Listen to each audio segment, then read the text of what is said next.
Cette vidéo est sponsorisée par DistroKid. Ils ont sorti une petite nouveauté croustillante, je vous l'annonce dans quelques instants. 87 jours, c'est ce qu'il aura fallu pour que le clip de Hello d'Adèle atteigne le milliard de vues sur YouTube en 2015. Et si c'est le record mondial en termes de rapidité, Adèle est loin d'être la seule artiste dont un clip a atteint un tel chiffre sur YouTube en moins d'un an. C'est aussi le cas de Ed Sheeran avec Shape of You, évidemment de Luis Fonsi avec Despacito, mais aussi de DJ Snake avec Taki Taki ou encore de Justin Bieber avec Sorry. Le clip musical est, depuis les années 80, un moyen indispensable pour un artiste de promouvoir sa musique et un vrai événement culturel pour les auditeurs. Sauf que depuis 2018, les choses sont en train de changer. Les clips musicaux attirent de moins en moins de personnes et tous les artistes sont touchés, y compris les énormes têtes d'affiche mondiales, de Coldplay à Taylor Swift en passant par The Weeknd ou Eminem. Et si les chiffres que vous voyez à l'écran vous paraissent incroyables, ils ne sont en réalité qu'une fraction de ce que pouvait faire un artiste il y a de cela encore 6 ans. Mais alors, que s'est-il passé? Pourquoi cet art qu'est le clip musical perd-il en vitesse et surtout, que va-t-il devenir? Ce sont les questions que je me suis posées. Et comme pour comprendre le présent, rien de mieux que de connaître le passé, je vous propose de découvrir ensemble l'histoire du clip musical, ce qui est en train de lui arriver, et enfin peut-être mes prédictions sur son futur. Et j'anticipe un peu la deuxième partie de cette vidéo, mais le bouleversement vient en partie de notre plateforme préférée de contenu court. Non, YouTube, ce n'est pas de toi que je parle bien de TikTok. Et justement, DistroKid vient de nouer un partenariat avec la plateforme qui vous permet une chose très simple, avoir accès rapidement au compte artiste sur TikTok. La fonctionnalité prend parfois pas mal de temps à obtenir en passant par le processus normal, donc maintenant, vous pouvez directement passer par DistroKid et obtenir un accès très facilement et plus rapidement. Avoir un compte artiste sur TikTok, ça vous permet d'avoir le tag artiste en dessous de votre nom, mais surtout d'avoir ce petit onglet sur votre page qui répertorie toutes vos musiques et qui permet aux utilisateurs de les trouver très rapidement. Aussi, quand des utilisateurs créent des vidéos, vous pouvez épingler celles qui sont par vous pour vous identifier en tant qu'artiste. On va y revenir dans la vidéo, mais c'est une très bonne chose de mettre le musicien en avant sur TikTok. C'est une très bonne chose dans l'industrie que des partenariats se nouent entre un distributeur comme DistroKid et un réseau social comme TikTok. Ça promet plein de bonnes choses à l'avenir, donc si vous voulez rejoindre DistroKid, vous êtes les bienvenus et en plus on vous offre 7% de réduction sur votre abonnement la première année comme petit cadeau de bienvenue. Pour en profiter, rendez-vous en description.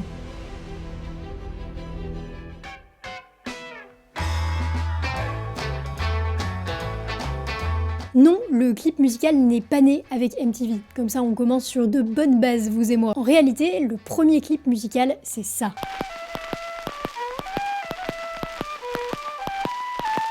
En tout cas, c'est le plus ancien film musical connu et il date de 1895. Il a été réalisé pour le kinétophone, un appareil développé par un certain Thomas Edison qui n'a finalement jamais séduit les consommateurs et donc n'a jamais vraiment marqué l'histoire. Après ce demi-échec, c'est dans le domaine de la publicité et du cinéma que la musique va être mise en image au début du XXe siècle. D'abord, avant de jouer un film muet, une société commercialisant des partitions musicales diffusait des images et par-dessus ces images, des chanteurs et des pianistes interprétaient la partition musicale.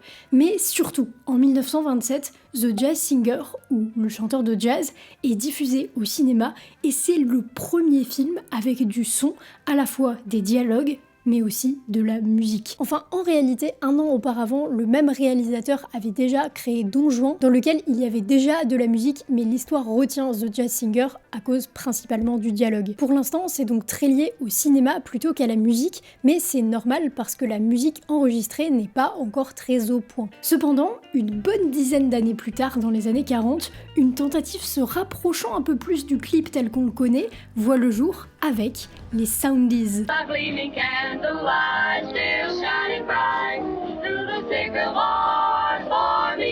En gros, les Soundies, ce sont des films de 3 minutes en noir et blanc qui présentent des spectacles de musique ou de danse conçus pour les premiers jukebox.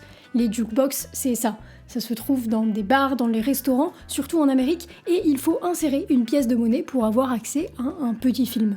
Dans les années 50, pour la première fois, un homme en interview utilise le terme de clip vidéo pour désigner un clip qui habille sa musique. C'est le début du clip musical. Sauf que bon, pour l'instant, ça n'a pas une immense portée, mais ça va s'accélérer très très vite.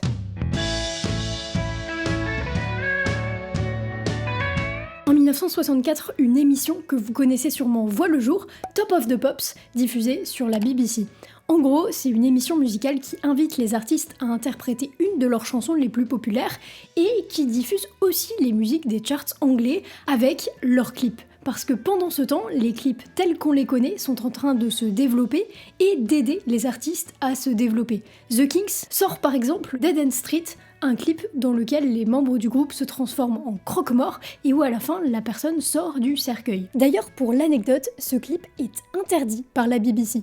Pas fan de l'idée de cercueil sur leur chaîne visiblement. Puis les Beatles sortent leur premier clip avec la particularité qu'ils sont en couleur. Les membres du groupe étaient déjà apparus au cinéma et avaient une certaine appétence pour la vidéo, ce qui leur a permis d'être assez productifs en termes de clips. Quelques années plus tard, c'est Queen avec Bohemian Rhapsody qui scelle définitivement l'importance nouvelle des clips dans la carrière d'un artiste. La pratique se répand doucement dans le monde, notamment en France. Françoise Hardy tourne un clip pour Tous les garçons et les filles, France Gall pour Laisse tomber les filles, et puis Serge Gainsbourg ou encore Johnny Hallyday avec Noir c'est noir. Mais pour l'instant, ce n'est qu'un début d'étincelle. Pour allumer la flamme, il va falloir un événement qui va tout changer. Et cet événement va arriver, c'est la création de MTV.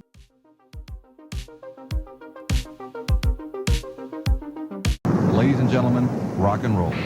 1980, pour la première fois, une chaîne de télévision 100% consacrée à la musique est lancée avec la très célèbre vidéo des Buggles au titre significatif Video Kills de Radio Stars. La promesse de MTV, c'est de diffuser tout le temps des clips musicaux. Et c'est eux qui ouvrent la voie à la démocratisation totale de la pratique. Mais pas dès le début. Au départ, MTV galère un peu parce que leur promesse est géniale sur le papier, sauf que derrière, il faut avoir de la matière pour diffuser des clips 24 heures sur 24, 7 jours sur 7. Heureusement pour eux, il y a un artiste qui va arriver et qui va tout casser. Vous le savez, cet artiste, c'est Michael Jackson. En 83, Michael Jackson, il se dit « Faire des clips, c'est bien ».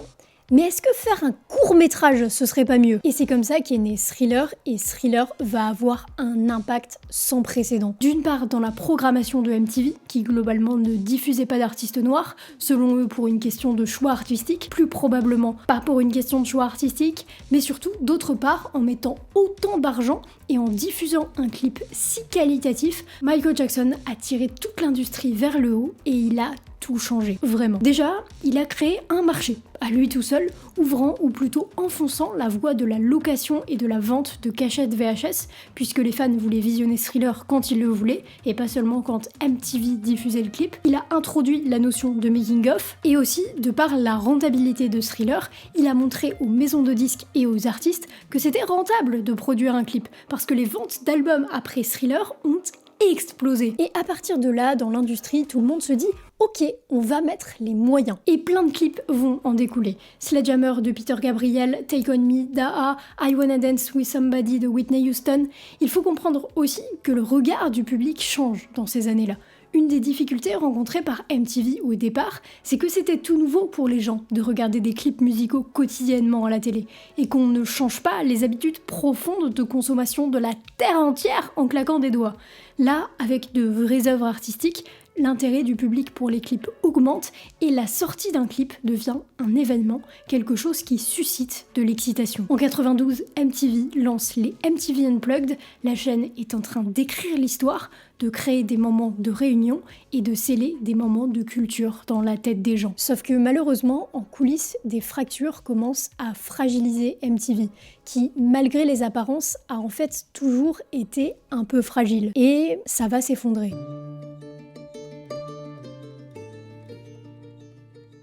Le problème, c'est qu'avoir une chaîne de télévision, ça coûte cher, ne serait-ce que pour qu'elle survive. Et en plus de ça, souvent, quand on lance ce genre de business, c'est pour faire énormément d'argent. Or, MTV commence à comprendre que la musique seule ne leur rapportera pas énormément d'argent. Au tout début, leur seule source de revenus, c'est les publicités. Sauf que les gens ne regardant pas MTV aussi longtemps que d'autres chaînes, parce que ce n'est pas encore une habitude, les prix des annonceurs sont assez faible. De plus, au départ, MTV ne paye pas les artistes et les maisons de disques parce qu'ils vendent ça comme de la promotion gratuite, sauf qu'à présent, ils payent les maisons de disques en royalties. Est-ce que leur système de paiement est juste? C'est une question que l'on ne va pas traiter maintenant. Toujours est-il qu'à ce moment, MTV ne s'y retrouve plus dans une chaîne consacrée 100% à la musique. Alors, ils vont commencer à s'en éloigner. Au début, on parle d'émissions relatives à la musique et à la culture générale, et puis peu à peu, la chaîne va trouver un format bien plus rentable financièrement,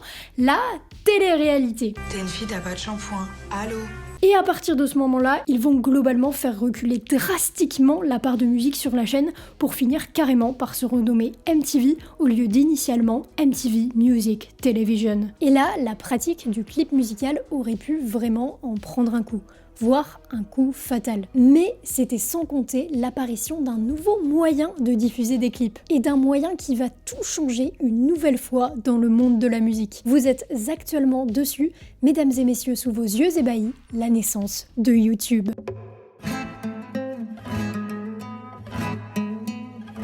On est en 2005 et une plateforme de vidéos en ligne fait son apparition, et dans les 10 premières vidéos publiées sur cette plateforme se trouve un petit clip d'1 minute 23 réalisé par un fan du groupe Queen of the Stone Age. La musique va très tôt occuper une place très importante sur YouTube. Les maisons de disques qui subissent l'effondrement de MTV, enfin quand je dis l'effondrement, c'est d'un point de vue musical, MTV va très bien en réalité, voient dans YouTube une plateforme qui pourrait peut-être permettre de rediffuser des clips. C'est pourquoi en 2009, Universal et Sony signent un deal avec YouTube et créent un service permettant de diffuser légalement la musique et les clips des artistes signés, Vevo, ce qui permet de lier le monde de YouTube et celui de la musique. Pour la dernière fois de leur histoire, sans vouloir être médisante, les maisons de disques ont agi avec un peu de rapidité et un peu de bon sens. J'espère que vous avez profité. Ça ne se reproduira pas. Mais il serait faux de croire que YouTube est juste la continuité d'MTV. En réalité, YouTube marque une rupture avec le précédent modèle pour au moins 3 raisons. La première raison, c'est une fonctionnalité toute bête qu'on prend pour acquise aujourd'hui, c'est les commentaires. Sur MTV, vous ne pouviez pas commenter. L'espace permettant aux internautes de donner leur avis va tout changer et permettre une proximité jamais vue, certes entre l'artiste et son public, mais surtout entre les différents internautes, et c'est cette proximité qui permettra de créer des communautés et tout un univers propre à Internet. Dans un deuxième temps, YouTube a permis l'avènement d'un nouveau modèle économique pour les artistes et les maisons de disques, les placements de produits dans les clips, allant jusqu'à 9 marques apparaissant dans un seul et même clip de Lady Gaga. Mais surtout, dernier point très important, tout le monde peut poster sur YouTube. Soudainement, les petits artistes et les artistes non signés ont un espace sur lequel ils peuvent s'exprimer et potentiellement toucher le monde entier. Et ça, avant YouTube, c'était globalement pas possible. YouTube permet aussi la découverte de nouveaux talents. Justin Bieber, par exemple, a été découvert par son producteur sur YouTube. YouTube permet la création d'une culture à part entière, l'apparition d'émissions musicales comme le Tiny Desk, et au fur et à mesure que la plateforme grossit et attire de nouveaux utilisateurs, une culture commune sur Internet se crée. Et c'est comme ça que dans les années 2010-2018, des clips vont atteindre des milliards de vues. Évidemment, 1 milliard de vues n'est pas strictement égal à 1 milliard de personnes, mais ça reste quand même des chiffres qui sont hallucinants et qui montrent une sorte de culture commune, un peu comme avait pu l'instaurer MTV. Sauf que, comme je le disais en intro, à partir de 2018-2020, cet attrait commence à fortement décliner. Mais alors, pourquoi ? Vous le savez, le pourquoi, il est toujours 1, complexe et 2, multifactoriel. D'une part, la baisse globale des vues, notamment sur les gros artistes, s'explique à mon sens par la fragmentation de l'industrie musicale et plus globalement par la fragmentation de la culture en général. J'en ai déjà fait une vidéo entière, je ne m'étends pas plus que ça sur le sujet. Mais surtout, je pense qu'il y a un médium qui a cassé le cours des choses comme YouTube l'a fait avec MTV. Ce médium, c'est TikTok.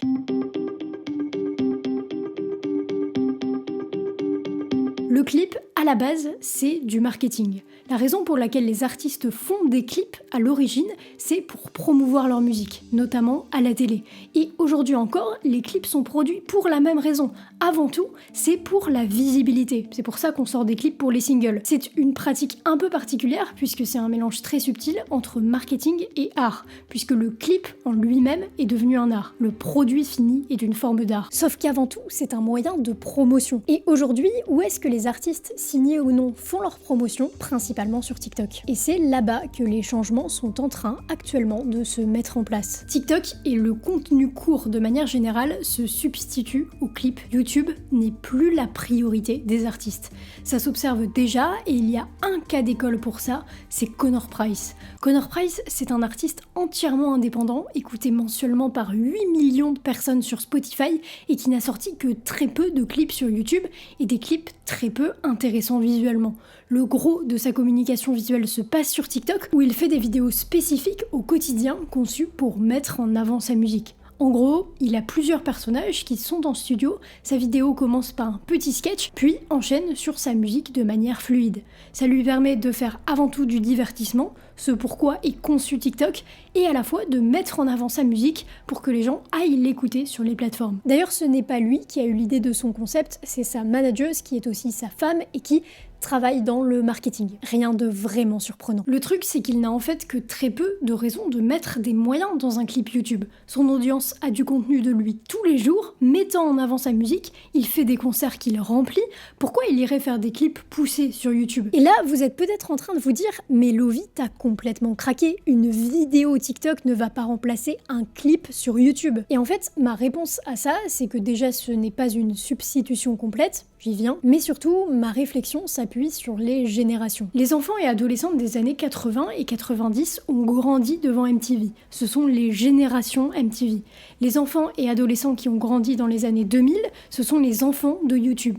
Mais les enfants aujourd'hui, ceux qui sont en train de grandir là, maintenant, c'est pas YouTube qu'ils consomment le plus. Ça ne veut pas dire qu'ils ne consomment pas YouTube. Ça veut dire que pour eux, YouTube, c'est la télé. Et c'est d'ailleurs ce que veut devenir YouTube en tant que plateforme, en annonçant leur objectif d'être beaucoup plus regardé sur téléviseur. Mais c'est aussi vers ça que tendent les YouTubeurs. Aujourd'hui, Squeezie, c'est de la télé. Ni plus, ni moins.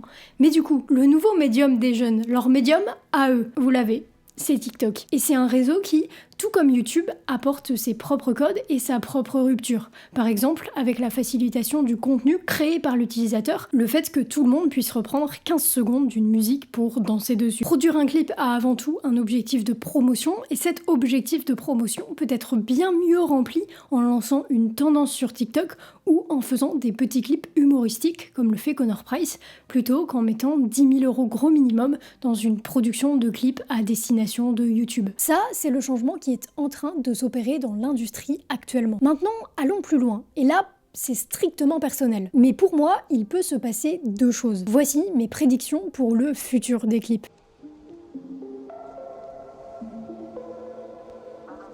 Pour l'instant, le meilleur moyen qu'ont trouvé les artistes de faire leur promo, c'est soit en lançant une tendance, et ça, c'est très coûteux, parce que spoiler, c'est extrêmement difficile de le faire seul, donc il vous faut au mieux une personne forte en marketing avec vous, au pire une agence spécialisée dans le domaine, il y en a une très grosse en France qui s'appelle Attire Agency, soit il faut concevoir un concept autour de votre musique, un moyen de la mettre en avant, qui consiste soit comme Connor Price à faire des sketchs, à faire des reprises, à raconter des histoires, bref, il faut le packager à la TikTok. Sauf que un des gros problèmes de ça, c'est déjà que ça ne met en avant qu'un court extrait d'un morceau, mais surtout, les gens ne se souviennent pas vraiment de vous. Pour deux raisons principalement. La première, c'est que la notion d'abonné et d'abonnement a très peu de sens sur TikTok, donc vous ne voyez pas spécialement les gens auxquels vous vous abonnez, mais surtout parce que les utilisateurs passent très peu de temps avec vous.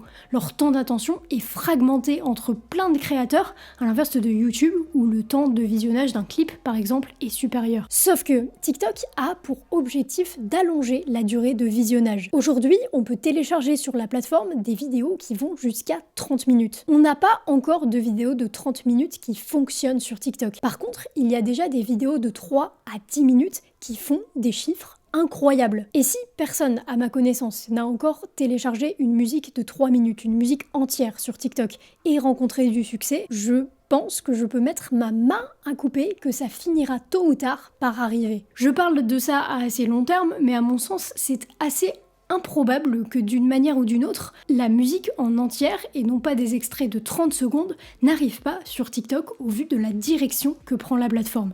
Et comme les artistes auront toujours un besoin d'identification et d'attachement créateur, ils produiront des vidéos plus longues pour se différencier. Et je précise quelque chose d'important, pendant tout ce temps-là, des clips et aussi des visualizers continuent évidemment d'être publiés sur YouTube.